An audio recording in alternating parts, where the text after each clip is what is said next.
mga kapapang, welcome back to my channel. So ngayon lang ako nakapag-video mga kapapang kasi sobrang busy talaga this past few days. Mga 2 weeks na yata na hindi ako nakapag-vlog.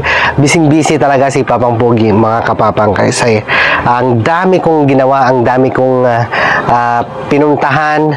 Nag-outing ako, may ginawa ako dito, may trabaho ako.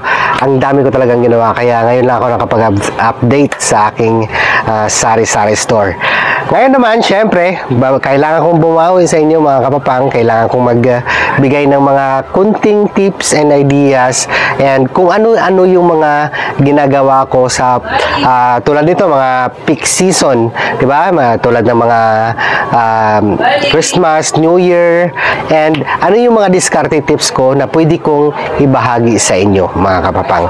So, syempre, siguro naman marami sa ating mga sari-sari store owner na nakaranas ng maubusan ng stock during peak season, diba? So ako na ubusan din ako ng stock during peak season mga kapapang. Ang dami kong ginawa. So yan mga kapapang, ikinagagalak kong ibahagi sa inyo yung aking mga tips and ideas.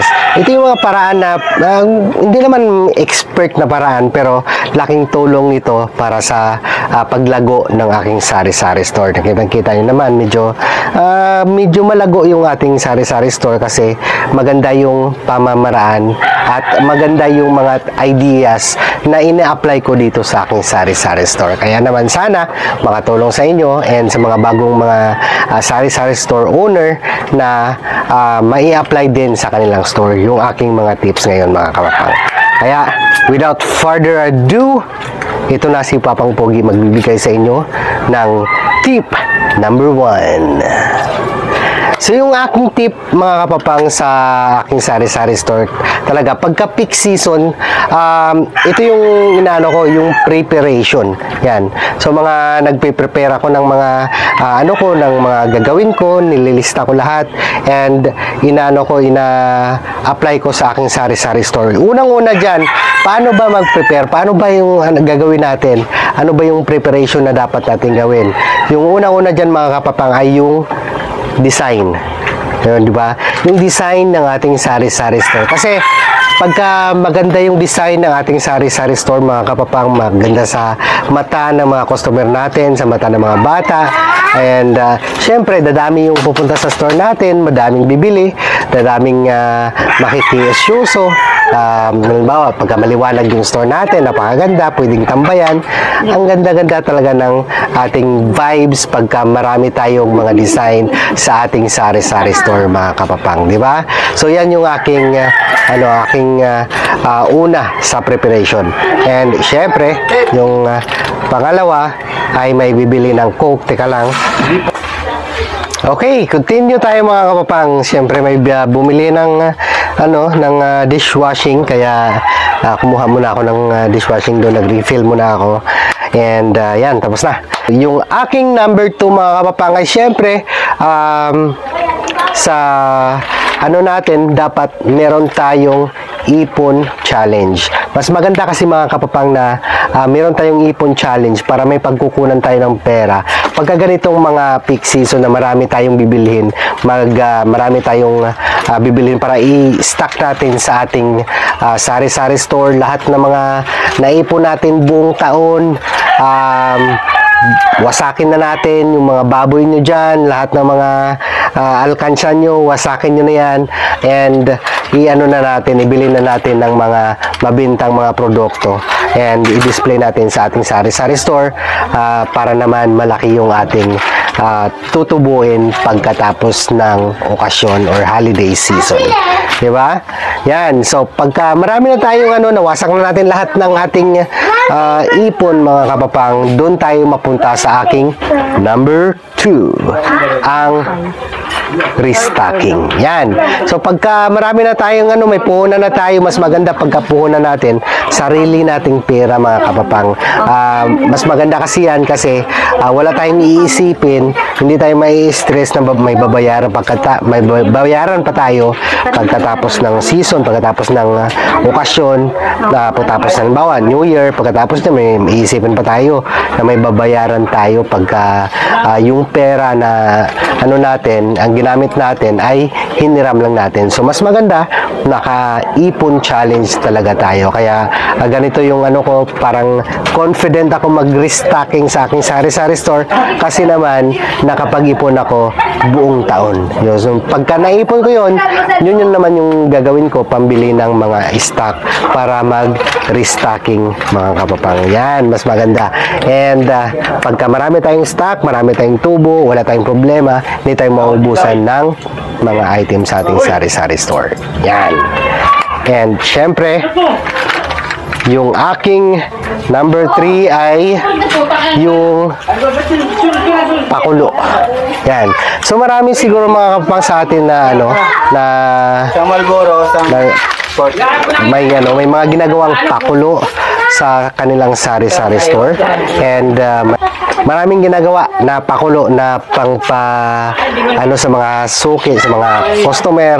Maraming mga pinamimigay tulad ng ginagawa ko, mga kapapang, yung every December 25, every Christmas, namimigay talaga ako ng mga regalo, mga candies sa aking mga customer, sa aking mga suki, sa mga bata, lalo na. So, namimigay talaga ako ng mga candies. Yan. So, pagka December, mga kapapang, yung ibang mga sari-sari store owner ay namimigay ng mga regalo sa mga suki, sa mga customer. Kahit nga kahit hindi bumibili dito, pupunta pa dito para humingi ng regalo, mga kapapang. Siyempre, mamimigay lang ako na mamimigay hanggat may natitira pa akong ipamimigay. Yung mga bata, binibigyan ko ng mga candies, konting pera na mga coins. Yun. Maganda yan. Kasi hindi mo alam pagka namimigay tayo ng mga regalo or namimigay tayo ng mga candies, nagpaparaffle tayo, ay na-advertise natin yung ating sari-sari store. Kasi pagka bumili sila dito or pag may nakuha silang mga regalo, magpupunta na sila doon sa kanila, makapag-usap sila doon sa mga kapitbahay nila na dito sila nakatanggap ng regalo kay Papang Pogi, di ba? Malaking tulong na yan para i-boost natin yung ating sari-sari store. Kaya yung iba naman, pagka nakarinig ng mga ganyan, pupunta sa store natin, bibili, ganyan, di ba? So yan yung aking tip na number 3 na pakulo. Yan. And yung tip number 4 ko, mga kapapang, syempre, lahat ng mga kasari dapat marunong nito, mga kapapang. Yung mga malalaking mga department store, lahat ng mga businesses, lahat ng mga negosyo ay ginagawa nila to palagi. Ito yung tinatawag natin na inventory. Syempre, pagka nagsimula yung simula yung peak season, mag-inventory muna tayo kung ano yung mga kailangan natin, kung ano yung mga pwede nating idagdag, and malaman din natin kung ano yung if first out natin. So, di ba?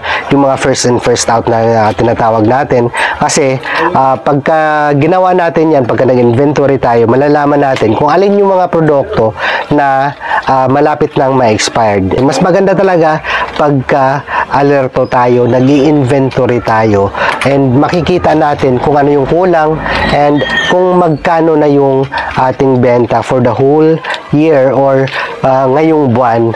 Yan, mas maganda pagka nag-inventory talaga tayo. So ako, pagka wala akong ginagawa, mga kapapang, nag-inventory ako dito sa sari-sari store. Pagka tapos ng inventory, napunas-punas, walis-walis, kung ano-ano lang ginagawa ko, mga display, inaayos-ayos ko, and hindi talaga ako nagsiselfon dito, mga kapapang, pag andito ako sa loob ng sari-sari store, kasi yung mindset ko nasa mga display. Yan.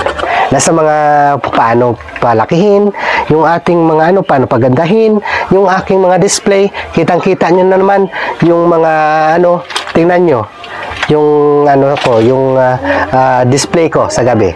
Yan. Makikita nyo mga kapapang, ang ganda-ganda ng pagka-display ng aking sari-sari store, di ba? May Christmas lights pa, yung alak ko may mga Christmas lights din, and syempre andito pa si Santa Claus, and may ano pa ako dito, may bibenta pa akong kalo ni Santa Claus, di ba? So yan, yung ano natin, dapat marunong tayo mag-isip. Pagka andito ka sa loob ng sari-sari store, wag kang puro cellphone lang. Mag-isip ka. Palawakin yung ano, kung ano yung pwede nating idagdag sa ating sari-sari store, di ba? Yan. Yung aking number 4.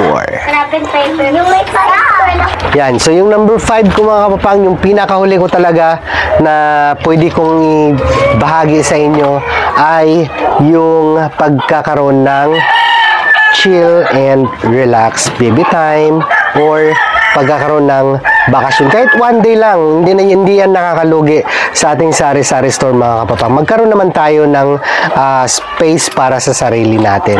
Na, halimbawa, pagkatapos ng New Year, di ba? Pagkatapos ng New Year, January 1, January 1, marami pa yung umiinom mga kapapang kasi yung mga nag-celebrate sa kanilang bahay, pupunta pa yan sa mga relatives nila, and marami pang bibili, maraming alak yan mga kapapang, maraming ano yan, kaya wag muna tayong magbakasyon ng January 1 kasi pagka ano na January 3, doon na tayo mag-isip na mag-relax time with family, yung pupunta sa mall, basta magkaroon tayo ng bonding sa ano natin, sa family natin, sa ating mga ano, mag-usap kayo buong araw doon sa mall na ano, na mga pamilya, and magkaroon kayo ng time para sa sarili nyo. Yan, hindi naman nakakalugi yung isang araw na pagsara sa ating sari-sari store. Kasi pagka hindi tayo, wala tayong schedule sa pagka chill or relax time, medyo mababurn out tayo. Naiisip natin palagi ng ganito yung ginagawa natin araw-araw, tulog, kain, magbenta, tulog, kain, magbenta, yun lang. Wala tayong schedule, mababurn out talaga tayo mga kapapang. Kaya mas maganda pagka meron tayong schedule for relaxation, di ba? So, ayan. So, yun yung mga ginagawa ko every end of the beginning ng year. Halimbawa, mga January 3, yun yung mga ano namin, pupunta kami sa lugar kung saan kami sasaya, mag-wash out kami ng mga stress namin. Yan. So, yan mga kapapang ang aking mga diskarte tips. Yan, laking tulong sa akin every peak season. Lahat benta ko niyan mga kapapang, medyo malaki-laki din na konti. Yan lang yung aking yan lang yung aking maibibigay sa inyo mga kapapang, yung aking tips for the peak season. Yan. Maraming salamat sa lahat ng mga nanood dyan sa aking videos, lahat ng mga kasari, mga silent viewers ko. Maraming salamat sa inyo. That's all folks. Peace out and Merry Christmas and Happy New Year sa lahat. That's all. Bye now.